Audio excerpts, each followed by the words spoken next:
What's going on, everybody? Welcome back to another episode of the Reel Fanatics. I'm your host, Ferran, here again with Vito, and we are doing a sort of a little bit of a switch. Still doing a review, but more so like a review slash recommendation of just things we've been watching, things we're into, things that we might be, um, deep into at the moment, and want to recommend to our audience and kind of get you guys onto if you haven't been following along with these properties already.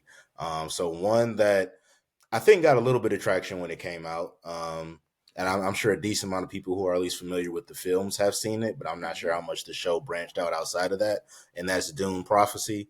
It is a very very distant in the past prequel to the Dune films. If you've seen any of the recent ones, directed by I don't know why I'm blanking on the director's name right now. Same dude that directed Enemy and Prisoner and Arrival. It'll come to me. Denis Villeneuve. I was like, I know if I just keep naming his movies, his name will come to me at some point. But directed, both of them directed by Denis Villeneuve, starring Timothy Chalamet. Dune Prophecy follows the story of the sisterhood actually, and kind of gives you an idea of how they came into power, some of the tactics they used to come into power, and how they decided to maintain and stay in power, and kind of gives a lot of context to some of the things you ended up seeing in the Dune films and sort of the way things ended up playing out a little bit. You don't get a whole lot in season one as far as like the direction and how this leads into the films, but you get an idea of the concept of this Messiah type figure that's going to be coming soon, that the sisterhood sees as a threat, and they're trying to prevent the rise of this Messiah figure who we know is Paul Atreides, but they don't necessarily know exactly who it is yet. They just know they're trying to stop this person from coming into power because they view him as a threat to Oh. the sisterhood. So yeah, it's an interesting dynamic. It's So before you jump all the yeah, way into it, I yeah. No, do go want to ahead. say it had a lot of traction initially. Um, I haven't really heard anybody talking about it. That's why I'm saying I don't Um, know how many people really like locked in with this show because I didn't hear a lot of conversation around it. and I follow a few different reviewers on TikTok and Instagram and all that.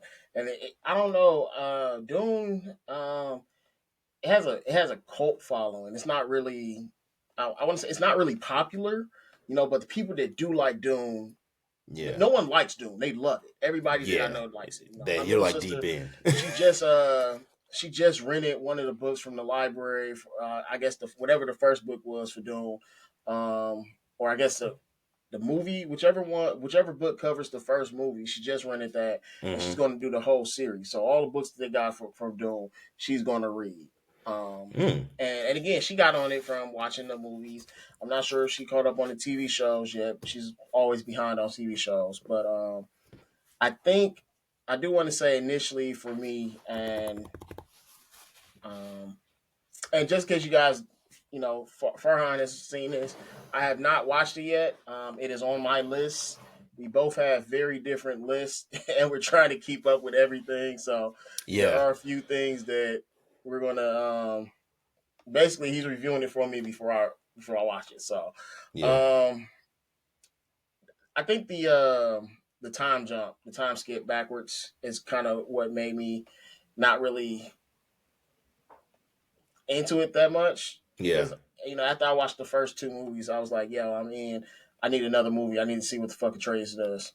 And I don't like time period movies or timepiece movies.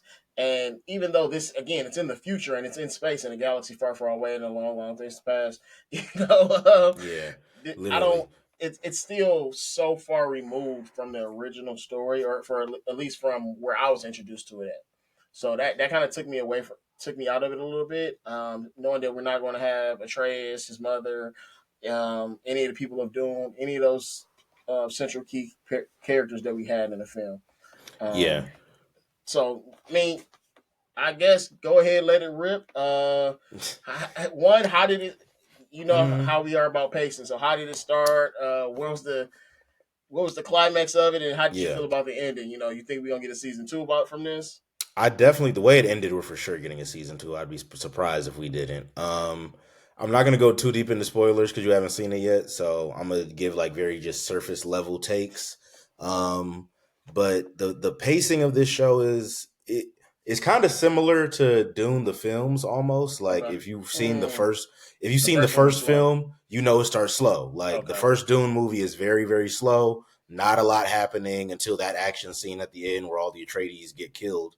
Other than that, there's really nothing that happens in the first Dune film. So I don't want to say the show is exactly like that because even though it's slow and setting things up, it's still doing so with a level of intrigue. Like they're doing things that get you hooked, but then they're kind of like slow walking the dog a little bit at first. So you kind of get an idea of who all the people are and what their relationships are and where they stand and who their allegiances are. I'll say by the end of episode 1, that's when you know like okay, even though this is kind of like a slow cook, I see where they're going with this and I see some wild shit's probably about to go down. And after episode 1, right? And then I feel like episode 2 and 3 kind of slow walk it a little bit more, but it's more of like a lot of backdoor politics going on. The best thing I compare it to is like Game of Thrones I almost. was just about to ask you. It's kind of It's Game of Thronesy, and it's very Game of Thrones esque. Like it like the the way kind of different characters backstab each other, different characters looking out for their own interests, different characters trying to grab at power. Like there's definitely a lot of similarities to Game of Thrones, I'll say. now Um, does the movie director direct the show as well, or is it another I different don't director? believe Denis Villeneuve is the showrunner. I know he's had something. I know he had something to do with the show, Okay. but I don't think he is like the assigned showrunner. I'm looking at it now. Show is produced by So it's three different directors. yep, developed by And I would just say Allison Skapker. I'm sure I just butchered the hell out of this definitely woman's did. name, and I apologize. But yeah, that's the showrunner. So that's one thing I actually like about TV shows is having those different directors for each show. Yeah, How did you feel about it? I mean, they got it pretty spread out. I think it's 3-3 and or 3-3-1 for the directors. How did you okay, feel about the each episode? Did they feel like it was directed by the same person? Because a lot of sometimes when you have shows like that, it yeah. take on a different tone, and it kind of I don't know.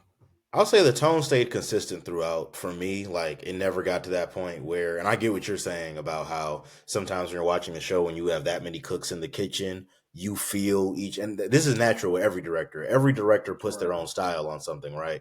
So depending on how different the styles are, you can feel that watching a show if you have too many different directors for each episode. I didn't really feel that too much watching this. It felt like they stayed pretty consistent and understood the vision of what they're trying to lead to. Also, with this show, I feel like with this show, it's a little different because you have a blue point on where the story is going immediately, right? There's only so because it's a prequel. Granted, it's a Mm-hmm. prequel in the distant past, so there's a lot more leeway. It ain't like you're leading right into the Dune films, but even though this show is a distant prequel, it is still in some aspects trying to connect itself to the films because the entire central plot point of this show is the sisterhood is trying to prevent the rise of this messiah figure in the future. We already know who the messiah figure is because we've seen the movies. The sisterhood doesn't know they're trying to stop Paul Atreides because they don't necessarily know who that is yet, but they just know they're trying to stop the rise of this messiah figure who they say is going to be a major threat to the sisterhood and a threat to the galaxy. Now, do they know how? Now, do they know? And I get never mind. I was going to ask you if they knew what planet this or where it takes place at the sisters knew. But I guess that would Mm, give more away. not really. Like they're Arrakis is one thing that this show shows is Arrakis is just an important planet. Period. Because obviously Okay. that's where they get a lot of their spice from, right? So I'm sure the sisterhood probably knows the importance of Arrakis. I'm not sure that they know that the Messiah figure is going to come as a result of Atreides linking with the Fremen on that planet. Because the Atreides, they're a strong house, obviously, but like Mm-hmm. the Atreides aren't a big part of the TV show. There's only one Atreides character in the whole show. And like his character is important, but he's a side character. Like he's not one of the central characters that you follow regularly. So I don't think that and honestly, there's actually like in the show, there is a looming threat that the sisterhood has to deal with. And as far as the sisterhood knows, this is who they're trying to stop because they just don't know, right? Like they're seeing the abilities and the things that this person who's a threat to them can do, and they're just so hyper focused on that and maintaining power. Because I'll give like a brief idea of just like what the sisterhood is doing in this show. Essentially, the idea of the sisterhood was, providing counsel, being truth sayers, Hmm. providing truth to the galaxy, right? So after a certain point, and this happens like early on in episode one, the main character of the sisterhood, the central character that you follow, she's a Harkonnen, actually, Valia Harkonnen, That's and Batista, right? yeah, that's All Batista's right. house. That's Batista's The house. Yeah, pale motherfuckers. yeah. That's the crazy part though. Is like they're not like They're you. not This is pale. like early day Harkonnen. So these are just Okay. regular white folks. These like early. These like early day. That's because when she said Harkonnen, I'm like, okay, are they gonna show us how they all Yeah. became like pale and bald headed? Because they look like regular people in this show. Okay. So we don't have that context yet on where like the physical transformation happened. But if you remember in Dune, I think it was Dune 2, where Paul Atreides discovered his mother is actually half Uh Harkonnen. huh. This gives, because obviously his mother's part of the sisterhood, so this gives a lot of context as to how that happened. Okay. So this gives it could, if the Harkonnens are ran, or essentially if a Harkonnen is the one running the sisterhood, it gives context as to how that lineage might have connected at some point. Right. And there, without giving too much spoilers, there's some scenes in here that show that, oh, okay, I see how Atreides and Harkonnen bloodline could have got started. Um, Now, this is, I know it takes place. Is it thousands of years yeah, before? thousands of years Okay, because before I the remember somebody first saying Dune. something Yeah, about like the ships kind of look the same, no, and they were yeah, trying to. Somebody was explaining it to like yeah, to us, it looks like it seems like a long time because yeah. for us we only have so many years, but Hmm. for them it's that 1,000 years compared to the rest of their. I guess you wouldn't call them humans. I don't know whatever. Let's just say they're humans. Yeah, Their history is a lot longer. that makes sense because that was actually a point in this show that I was thinking about. Okay. Was the technology in here like there's nothing in the Dune movies that makes me go like, oh, there's 1,000 year difference between what's happening in Dune Prophecy and the Dune films, just off of like the technology they're using. Right. Because a lot of it still, they still have the shields, the ships look very similar. Like there's a lot that looks very very similar. I would argue they have some technology in Dune Prophecy that was not introduced at all in the Dune films, and is you really don't see it in the Dune films at all, and it's very technologically advanced. Okay. There's a reason they don't use that technology anymore, and they provide that context in the show. But there's some technology they use in the show that I'm like, this looks far more advanced than any of the shit they were using in the Yeah. films. And this is supposed to be thousands of years prior to that. So I kind of like suspended my disbelief at that point with that, with the tech, because like you said, playing by different rules here. Like these are different planets. A lot of these people we're not even really sure are human in the way that we Right. understand humans to be. The Harkins So cannot be human anymore. you know what I'm saying? By the So time we like, got to the Dune movies, they cannot be human. nah, It's I not don't. possible. It is crazy seeing the Harkonnens in this show, knowing what they become later. It's like Yeah. this is like one of the craziest rises I've ever seen. Because in the show, they're a very poor house. Okay. Like their status and like as far as the other houses go, the Harkonnens have like a very, very, very low status. Like the fact that one of the Harkonnens is the leader of the sisterhood is really like the only saving grace of the entire family. So to see where they are in this show, I'm like, I'm really curious to see like what the transformation looks like, where they go from that to what we end up seeing in the Dune films. Because it's a very, very big contrast. And just Uh, in case you were wondering what I was doing, I went to Wikipedia because of course. I needed some more answers, and I'm not finding anything. It's too many books from Dune. Um, How many are there? I've actually never read the Dune books, so um, I'm gonna just say a lot because just say a lot. dude, it's so many different writers, and this one right here is starting from 2002, and I know that came out. The book came out in the '60s, I was about to say the so original Dune film came out in '84, so the books have to be older than yeah. that. So this is one, two, three. This is like 15 books just from 2002 to Wow. now. So that's not even counting the original books. This is I'm just sorry, from wait, 2002 till 1, 2. now. There's been 15. I did not know that. Yeah, this is not right. It told me this was the novel list, but it's not. So I Yeah, I don't was about know to say because because I don't I know just when want the to know original if books were released, but I just want so the original book came out in '65, and oh, I okay, just wanted to okay, that know makes sense. if the prophecy was based on any of the books because I don't I know believe so, he's but I not don't the know. only one that's written those books. Okay. Yeah, I'm not that I don't know if prophecy is like based on anything in Dune lore. That would be curious because there was a lot of concepts not a lot of concepts, but there were some concepts introduced in this TV show that I wasn't aware was a part of Hmm. Dune lore at all. Like there's one in particular that I was not sure. Like I had no idea that this concept or this threat was even a thing in the Dune universe. That like this type of technology was even used by them. You know what I'm saying? And you'll know what it is fairly early on. Think about technology that might be rising now that people might be afraid of. Like AI. they had, yeah, like it was very Come on, weird man. You might that. as well have just said it. You got Yeah, you're right. I you I gave don't do a good all the job of beating hints. around the bush. I'm sorry. I try, and I'm not good at it. But yeah, it's not really that much of a spoiler. It happens pretty early on, but they had, and anyone who's seen the show, obviously listening to this, will know what I'm talking about. Um, Very early on, they established that even before the when this show takes place, so going even further back, there was a period of time where what they call them thinking machines, but essentially AI Mhm. was created and it took over. Like Okay. it took over, it enslaved humanity. Like they had to go to war. It was like Well, Terminator essentially. that'll Like do it. they went to war against these machines that enslaved them and killed a whole bunch of people.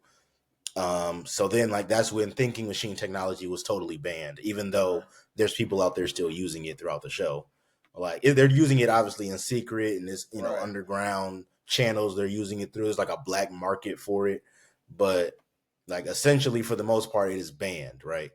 So, and what I've seen as far as what this thinking technology is capable of, like I said, is far more advanced than anything we saw in like the Dune films. Like this stuff can like predicted to a T who the next few kings would be, or like Okay.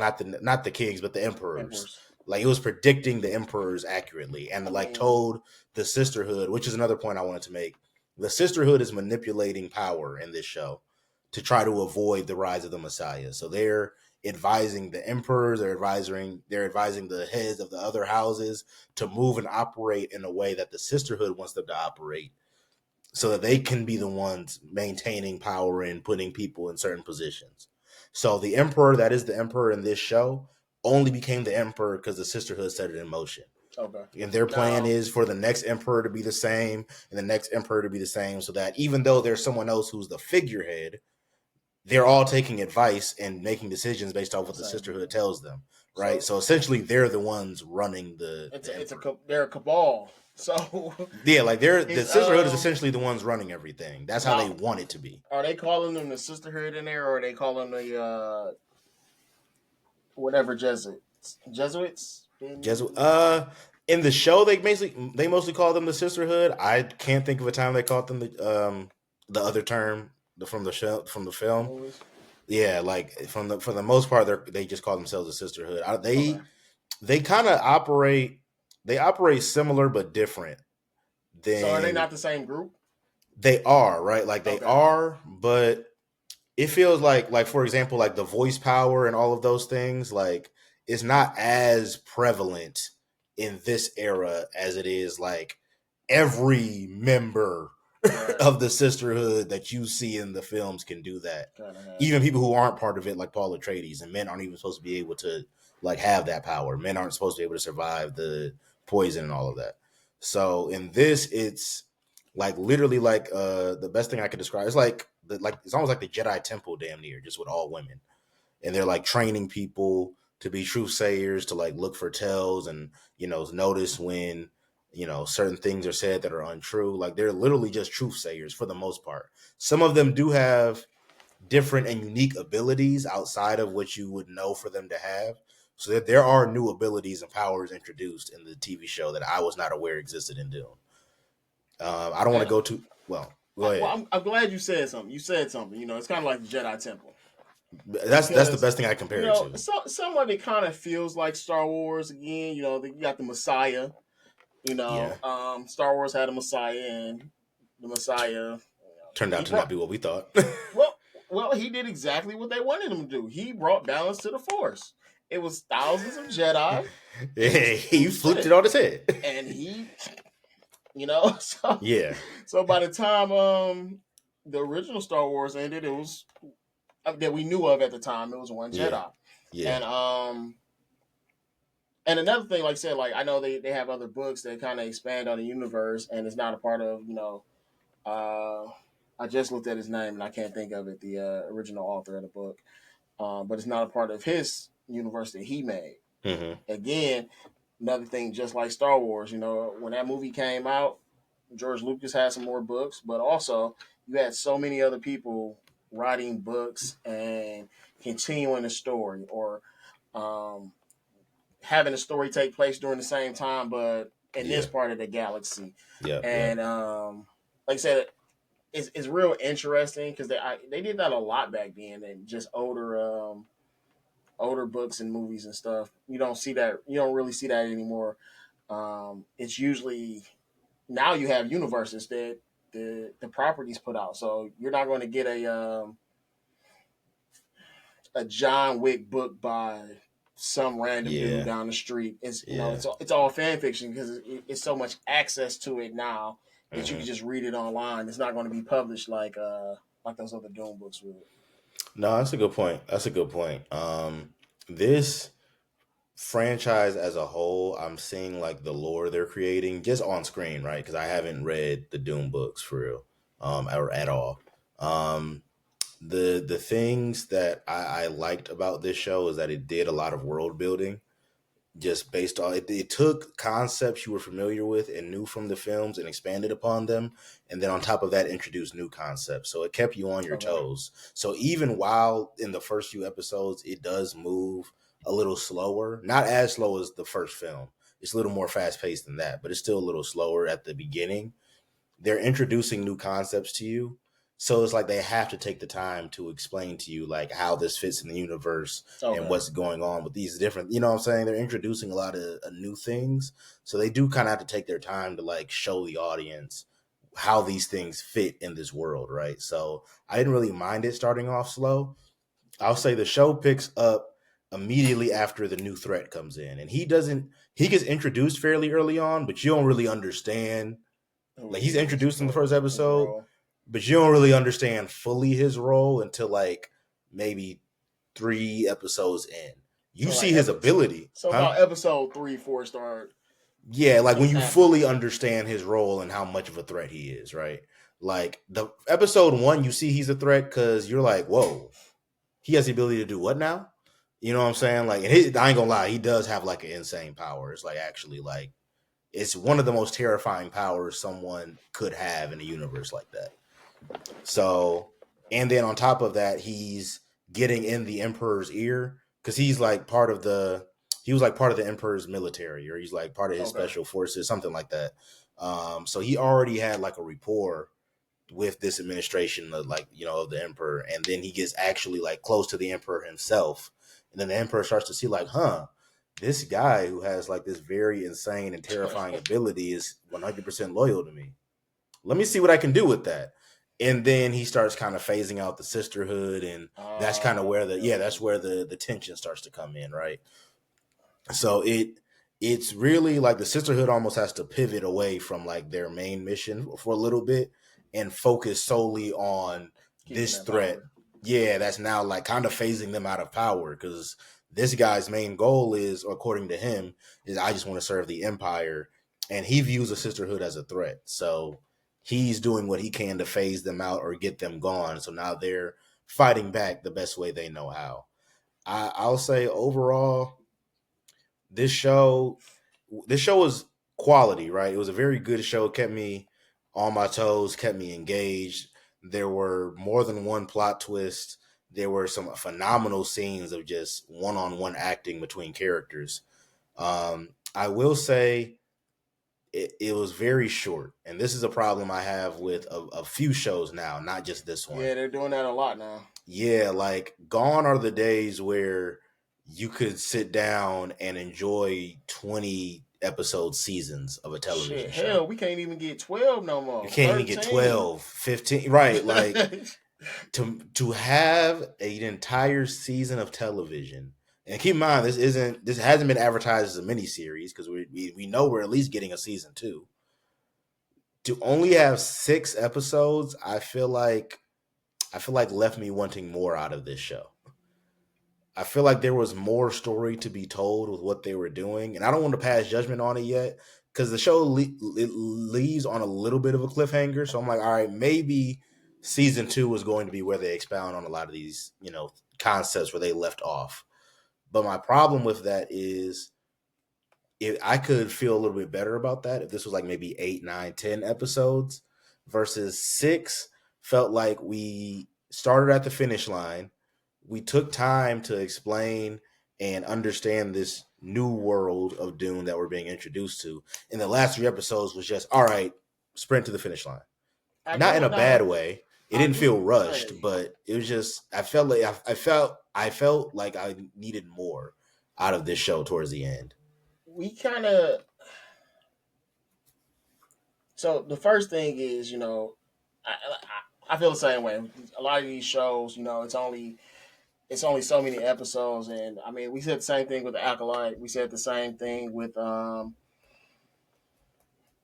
Ahsoka. All these Yeah. shows. It's so many. But I do want HBO has a history of not putting out a lot of episodes. Yeah, this is very on brand for them. I will say this is one of the shorter seasons. You can with HBO you can usually count anywhere between uh, 8 and 11, and Yeah, 11 usually between like pushing 8 and it. 13 episodes is their sweet So spot. I think it's short, but this is even shorter. And I think Yeah. again this is because Dune doesn't really have that fan base like I'm just let's just say keep using Star Wars. It doesn't have that Yeah. same fan base. It doesn't have Yeah. that same appeal that Star Wars has. I don't know why that is. And you said the original movie came out when?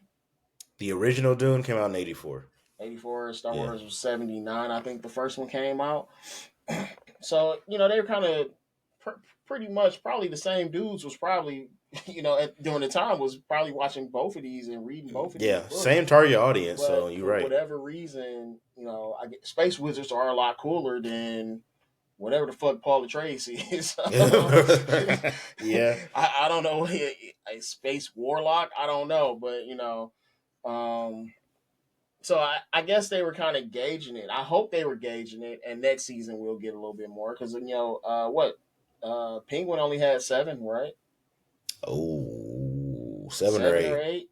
Yeah, So 7 or 8. I so think 8. it's not too far off. And again, just looking at the properties, I'm kind of why that makes sense. But that works for me because 6 episodes is not a lot.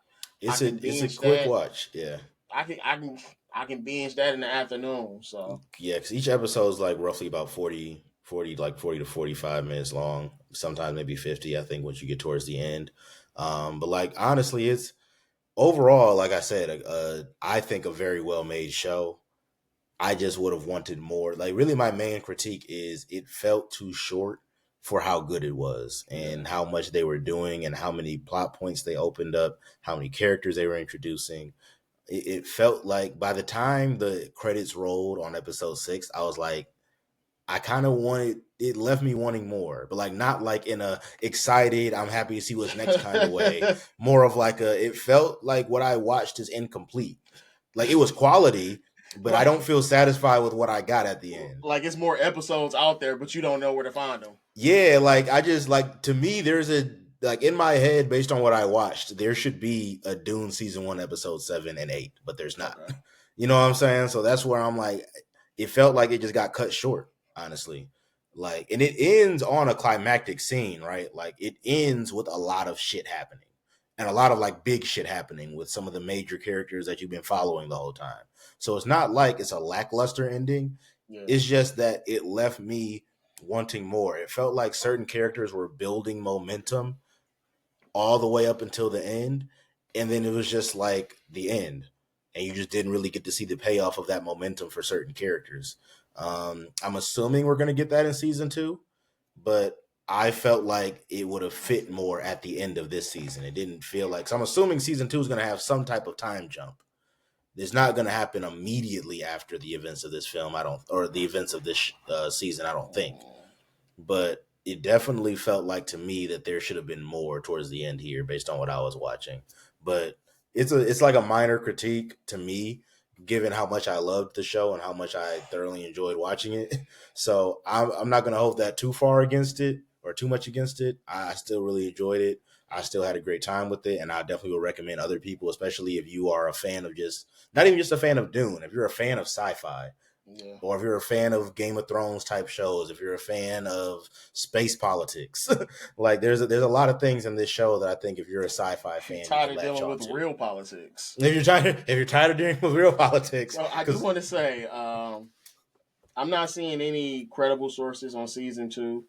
Um, I'm seeing in different places that I'll use Screen Rant. Screen Rant's kind of a hit and miss with. Screen Rant's reliable. If they're reporting Sometimes something, it's it's really you at hit or least know a miss real sometimes. journalist looked into it. Yeah, You know what I'm saying? That's today. That today, that's enough. In today's day and age, but it's saying it's probably not going to come out to 2026. that's actually a little sooner than I thought. I'm okay with that. You know what? I'm not. Because I know that's when, if I'm not mistaken, I believe Dune 3 comes out in 2026. Okay, so we're getting another. Okay, so Yeah, I'm good then. I'm good then. You yeah. know. I'll say if I'm not mistaken, I'm pretty sure that's when Dune 3 comes out. All right, so we getting season two. Hopefully it comes out sooner than later because I don't want to again these another thing these shows are doing. They're taking these long breaks and it's making me not want to Yeah, watch it anymore.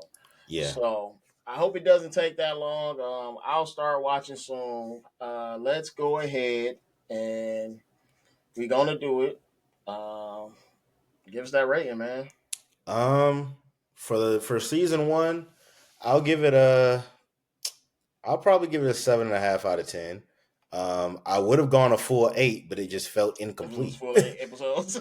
Yeah, I was like, I was like, if it had 8 episodes, I probably would have gave it 8. Honestly, like I'm giving it a 7.5 because it just felt incomplete. Like it Yeah. just it just ended, and I looked like I was left kind of unsatisfied. Like I was like, I really wanted more out of how much you put into this season. I just felt like there was more story to be told here, and it just kind of cut off. Um, so I'm gonna stick at 7.5. Like I said, still thoroughly enjoyed those 6 episodes that we got. It was a lot of drama. It was high intensity at some points. It was a lot of tension. Um, the character interactions, once you got more context behind them, became very compelling. Um, the main character was somebody who you kind of felt like morally wasn't necessarily good or evil. They're just going for what their own best self interest are and their mission, which to me I like in shows like this. Like Yeah. in this That's show, there people. really isn't good guys and bad guys. There's just people moving off their own self interest and what they believe the right thing to be. And there's going to be things on both sides with these characters where you look at and go like, okay, I'm kind of on their side on this one. Okay, I'm kind of on their side on this one, right? Like, and there's kind of different. There's only maybe one or two characters in this show who are just like objectively good or objectively evil. Everyone else kind of toes that gray area, which I like in shows like this because it gives your characters more complexity, in my opinion, if they're more well rounded and they're not just on one side of the aisle. They're truly just going for what their own self interest is and how they want to shape the galaxy however they see fit, whatever that looks like for each individual faction involved. So yeah, 7.5 for me. I would definitely recommend it. Like I said, if you're a sci-fi fan at all, I think this show is definitely for you. Even if you've never watched Dune films at all, like I think you can watch this show with no Dune context and enjoy it, just because it takes place so far in the past. And like there's certain things that you'll appreciate more in this show if you've seen the films, but I don't think it's like that important to you to understand the story for you to watch the movies in order to understand this show. So yeah, that's what I've been watching. That's kind of what these episodes are going to be. Just kind of quick, short, and to the point. What we've been watching, what our quick thoughts are, and what we want to recommend to you as an audience. We're going to try to keep it to like things that we think are flying under the radar, but Hmm. are very high quality. So hence a show like this where I felt like it was talked about maybe after the first episode, and then I just saw like That's no it. dialogue for it after that. Like I didn't see a whole lot of people talking about it, so I figured I'd give the show some much needed recognition if it hasn't been getting that already. So if you haven't seen Dune Prophecy, if you have seen it, let us know. If you haven't, Absolutely. let us know, and let us know if you interested from this conversation. If not, then let us know what else you've been watching. If you've been watching anything that's flying under the radar that you it's not being talked about that you feel like, Hmm. and we look at it. Yeah, hey, if there's something you want us to watch that's flying under the radar, drop the recommendation because we're always looking for stuff. But yeah, that's been our slash mostly my take on Doom Prophecy. I Uh, watch it and we come back and it's gonna be quicker though. But Yeah, I do want to get I'll your give y'all thoughts my on it when rating. you watch it. I for sure do. I definitely want to get your thoughts. There's definitely some things that I'm very curious to see your reaction to. There's a few things that happen in here. I definitely want to see your reaction to because this show is some shit at certain points. But yeah, always remember like, comment, subscribe. We always appreciate the support. And until next time, this has been the Real Fanatics. Peace.